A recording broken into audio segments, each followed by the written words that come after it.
Bismillahirrahmanirrahim. Assalamualaikum warahmatullahi wabarakatuh. Salam Om Swastiastu, Namo Buddhaya, Salam Kebajikan. Saya Hanifah Mutiarani dengan NPM 22131. Di sini saya akan menjelaskan materi tentang sistem hukum pidana di Baduy. Yang pertama ini ada sumber hukum. Sumber hukum pidana adat Baduy adalah hukum adat Pikukuh Karuhun yang diwariskan secara turun-temurun melalui bahasa lisan dan perilaku. Hukum adat Pikukuh Karuhun ini tidak tertulis, tetapi penerapannya sangat erat dalam masyarakat adat Baduy. Yang pertama yang saya akan jelaskan mengenai penyelesaian perkara di Baduy.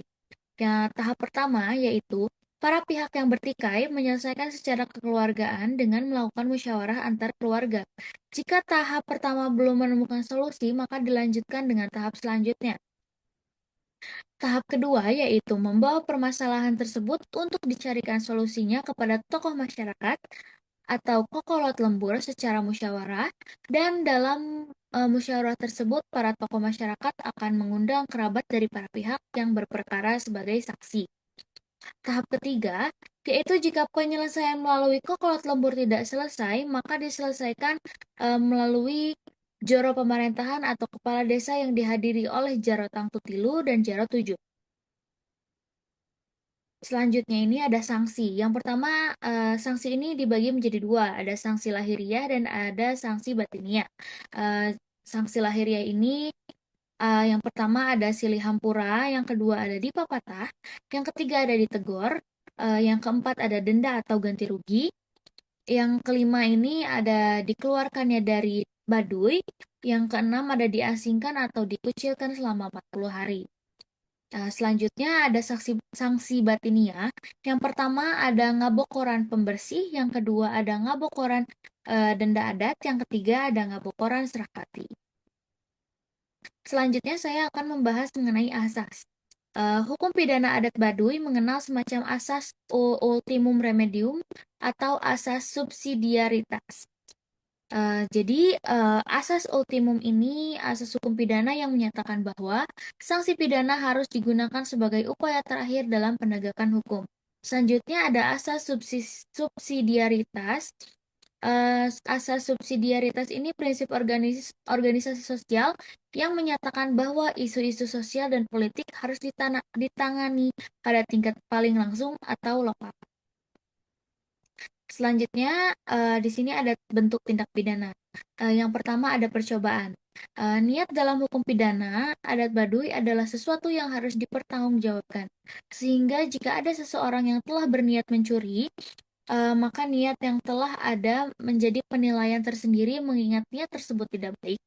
Maka dalam hukum pidana adat Baduy tidak dipandang apakah suatu tindak pidana selesai atau tidak selesai dilakukan. Yang kedua ada pengulangan. Dalam hukum pidana adat Baduy tidak dikenal adanya pemberatan hukuman terhadap pengulangan tindak pidana atau residivisme, sebagaimana dalam KUHP. Namun terhadap pelaku tindak pidana yang melakukan pengulangan tindak pidana, maka proses penyelesaiannya ditingkatkan satu tingkatan setiap terjadi pengulangan. Yang ketiga, ada penyertaan. Dalam hukum pidana adat Baduy, tidak dibedakan bobot hukuman peran dalam suatu tindak pidana. Maka pelaku atau dader, penyuruh atau downplager, turut serta melakukan mendader atau medeplager, pembujuk atau uitlocker, dan pembantu atau medeplistig. Tidak dibedakan dalam hal bobot hukumannya. Yang keempat ada permufakatan jahat.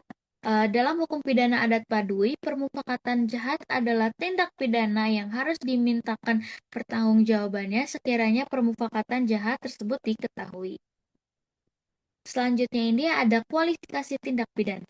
Tindak pidana yang diatur dalam hukum pidana adat Baduy ini ada 8. Yang pertama ada pemerkosaan, yang kedua ada pemfitnah atau fitnah, yang ketiga ada pencemaran nama baik, yang keempat ada zina, selanjutnya ada pencurian, yang keenam ada penipuan, yang ketujuh ada penganiayaan, yang kedelapan atau yang terakhir ada sakit. Jadi selanjutnya saya sekarang akan membahas mengenai sumber hukum pidana di Indonesia. Sumber hukum pidana di Indonesia yang dianut oleh Indonesia ini, yang pertama itu ada Kitab Undang-Undang Hukum Pidana, dan yang kedua ada undang-undang ini memuat aturan-aturan untuk tindakan pidana pidana khusus seperti pemberantasan tindak pidana korupsi, kekerasan dalam rumah tangga, narkotika dan lain-lain sebagainya. Selanjutnya ada tahapan penyelesaian perkara.